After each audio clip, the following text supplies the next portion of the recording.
Bendera resmi Republik Indonesia atas usulan dari Habib Idrus bin Salim Al-Jufri. Ini sekali lagi tidak sesuai data. Kita sudah lekat dengan merah putih sejak masa lampau bin Silam.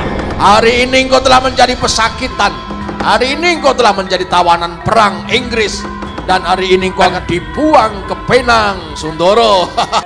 Beliau satu-satunya sultan di Nusantara ini yang berani melawan hegemoni kekuasaan negara superpower Inggris. Jadi contoh bagi anak-anak muda, bagi generasi mendatang, bahwa kita memiliki pemimpin yang tidak pernah mau mengalah terhadap penjajah.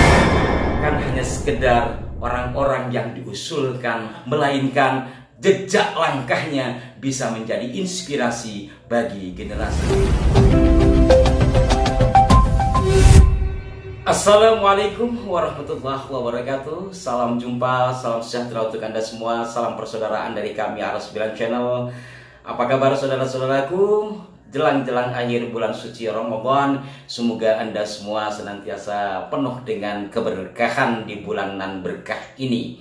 Dalam kesempatan kali ini saya menginformasikan dan juga ingin bertukar pikiran dengan Anda yang kami elaborasikan dengan tradisi ala kampung kami. Biasanya di kampung kami ketika malam-malam ganjil terhitung dari 21 Ramadan itu ada selamatan dan kegiatan secara khusus yang sifatnya tradisi yang menurut orang-orang tua kami itu adalah warisan dari bujuk sampai ke atas. Bujuk itu ya buyut atau bisa berarti sunan, sampai ke atasnya biasanya mereka menyebut dari wali songo. Yang mana hal ini akan coba kami elaborasi dengan santernya pemberitaan mengenai 10 tokoh yang diusulkan dalam situs Kementerian Sosial Republik Indonesia. Di antara tokoh ini, di antara ada Gus Dur, kemudian ada Ki Haji Bisri Sansuri, ada Presiden Soeharto, ada juga Habib Idrus bin Salim Al-Jufri. Nah, yang saya sebut terakhir ini yang kemudian menjadi pemberitaan yang cukup santer. Karena apa? Bukan hanya karena beliau ini Ba'alwi barangkali, melainkan apa jejak-jejak beliau di dalam menuju Indonesia merdeka dan setelah Indonesia merdeka. Secara umum beliau dikenal sebagai guru tua yang bergerak dalam dunia pendidikan. Dan untuk menentukan apakah nanti beliaunya ini terpilih atau tercatat sebagai pahlawan nasional, tentu kebijakan ada di pemerintah. Setuju atau tidak setuju, pro dan kontra adalah suatu hal yang biasa. Dalam hal ini kami Aras 9 Channel secara khusus tidak ingin mencampuri urusan penentuan tersebut, tetapi sebagai warga negara tentu kita boleh untuk mengusulkan atau memberikan pandangan. Jadi sekedar memberikan pandangan yang semoga saja ini ada manfaatnya. Nah, berkenaan dengan Habib Idrus ini, kami juga sekitar 2 atau 3 kali mengulasnya berkenaan dengan klaim dari kelompok tertentu lah yang katanya bendera merah putih itu atas usulan beliau yang disampaikan melalui Hadratus Syekh Ki Haji Hasyim Asy'ari. Begitu dalam salah satu webinar yang dimuat dalam sejumlah situs berita, dan ini sudah pernah kami ulas. Nanti linknya akan kami taruh di kolom deskripsi untuk Anda mengetahui lebih lanjut bagi Anda yang belum menontonnya. Yang pasti kalau berkenaan dengan merah putih itu dikatakan sebagai usul dari beliau berdasarkan mimpi bertemu dengan Rasulullah lalu memberikan sabda seperti yang diberitakan. Ini sekali lagi tidak sesuai data dan telah kami ungkap di sini. Secara sekilas ya, kalau khusus untuk hal ini, untuk bendera merah putih, gampangannya kalau saja merah putih itu asal atas usulan dari Habib Idrus, tentu saja kita sudah kalah dengan Monaco yang warnanya sama. Tetapi faktanya masih bertahan sampai hari ini, walaupun bendera kita dengan negara Monaco itu sama, hanya akhirnya berbeda ukuran. Merah putihnya sama, merah di atas, putih di bawah. Kenapa? Karena setelah ditelisik, setelah ditelusuri, yang kemudian terbitlah satu buku yang ditulis oleh Profesor Dr. Muhammad Yamin, kita sudah lekat dengan merah putih sejak masa lampau bin silam. Ini juga dikupas dalam bukunya Profesor Mansur Surya Negara dalam buku Api Sejarah. Jadi merah putih bukan hanya dalam lambang-lambang sebagai atribut bendera, juga dalam konteks penulisan dan hidangan. Dalam penulisan biasanya ada istilah kapur sirih.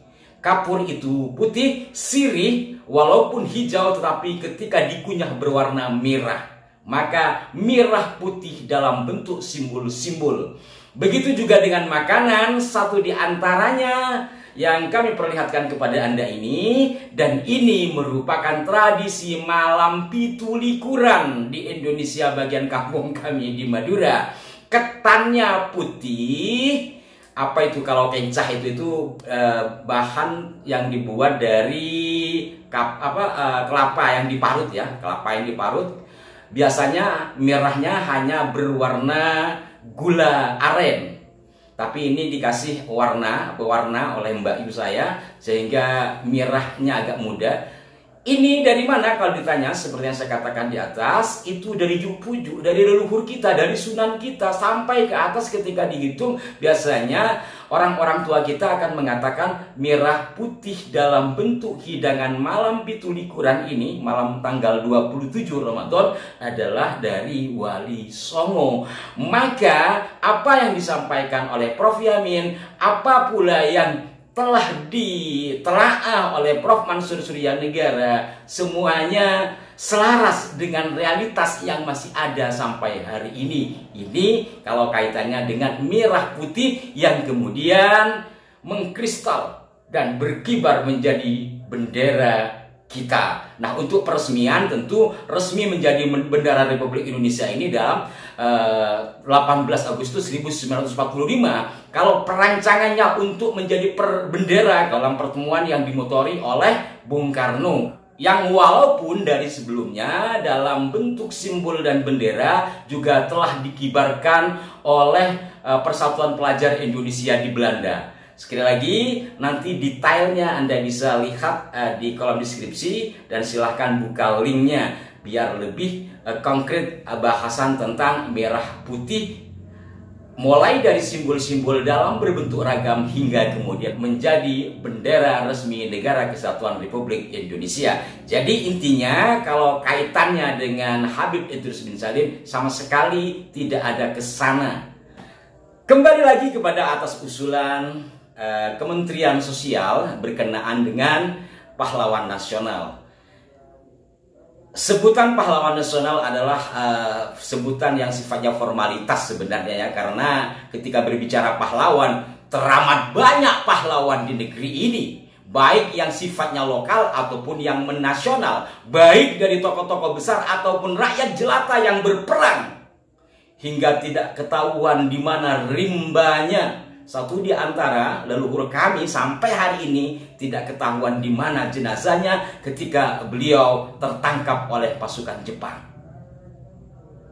Tak ada satupun orang yang mengatakan almarhum sebagai pahlawan, tapi beliau telah berjuang dan tentunya secara sejati beliau adalah seorang pahlawan. Sekali lagi, sematan atau pengakuan pemerintah sebagai pahlawan nasional adalah formalitas. Namun demikian tentu penting pula pemerintah mengakomodir atau mengakui tokoh-tokoh khusus sebagai pahlawan nasional. Dan kami sebagai rakyat tentu ingin memberikan gambaran seperti yang saya katakan tadi. Kalau berjuang, berperang sampai meninggal itu sangat banyak. Tapi usulan kami ya sebagai rakyat jelanta, mbok ya barangkali tokoh-tokoh yang memiliki spesialis tersendiri berkenaan dengan kepahlawanan. Apakah dalam gerakan sosial kemasyarakatan, gerakan keagamaan untuk pencerdasan, atau yang memberikan pompa semangat hingga terjadi kebangkitan nasional. Satu misal yang kerap kami sampaikan adalah Sri Sultan Hamengkubuwono II. Tokoh-tokoh yang lain yang nampaknya terilhami oleh gerakan Sri Sultan Hamengkubuwono II, semisal cucunya Pangeran Diponegoro kan sudah jelas beliau dianugerahi atau tercatat sebagai pahlawan nasional oleh pemerintah. Tapi sang kakek yang sebenarnya perang Diponegoro itu berada di masa-masa Sri Sultan Hamengkubuwono II masih hidup. Dan Sri Sultan Hamengkubuwono II, kalau saya katakan tadi, memiliki satu hal yang berbeda dengan yang lain, karena beliau satu-satunya sultan di Nusantara ini yang berani, gagah, sampai beliau harus hengkang dari kerajaannya untuk melawan hegemoni kekuasaan negara superpower Inggris pada saat itu. Kalau sekarang superpower itu Amerika, pada saat itu superpower itu adalah Inggris. Tak gentar hingga beliau kemudian diasingkan, diturunkan dari tahtanya sampai 3 kali. Beliau dibuang ke Penang, kemudian ke Ambon, kemudian ke Surabaya, sampai pemerintah Belanda juga akhirnya takluk. Beliau inspirator yang sangat luar biasa menurut hemat kami. Nah, hal ini kami sampaikan bukan karena kami ada kedekatan dengan keluarga besar Sri Sultan Hamengkubuwono II, tetapi mari kita coba melihat gitu bahwa perang-perang besar melawan Belanda, bahwa kita akhirnya memiliki raja yang pemberani, yang tidak takut mati, bahkan siap untuk diasingkan, dirampas harta kekayaannya, ada pada Sri Sultan Hamengkubuwono II tanpa mau menyerah. Menurut hemat kami ini sangat tepat jikalau dinobatkan sebagai pahlawan nasional. Kenapa? Sekali lagi tiada tendensi, karena salah satu contoh atau menjadi contoh bagi anak-anak muda, bagi generasi mendatang, bahwa kita memiliki pemimpin yang tidak pernah mau mengalah terhadap penjajah. Bukan hanya sekedar orang-orang yang diusulkan, yang kita tidak tahu secara nyata apa kontribusinya, apa perjuangannya terhadap bangsa Indonesia. Mohon maaf, tiada maksud untuk membanding-bandingkan atau merendah tinggikan satu sama yang lain. Lebih kepada kita berusaha untuk membuka ruang-ruang fikir kita, membaca literatur yang ada, kemudian menganalisa kira-kira yang seperti apa dan bagaimana yang tepat. Bukan hanya bangga menjadi leluhur kita menjadi pahlawan nasional, melainkan jejak langkahnya bisa menjadi inspirasi bagi generasi mendatang. Mohon maaf jika ada kekeliruan, dan sampai jumpa. Berikan masukan yang konstruktif di kolom komentar. Wassalamualaikum warahmatullahi wabarakatuh.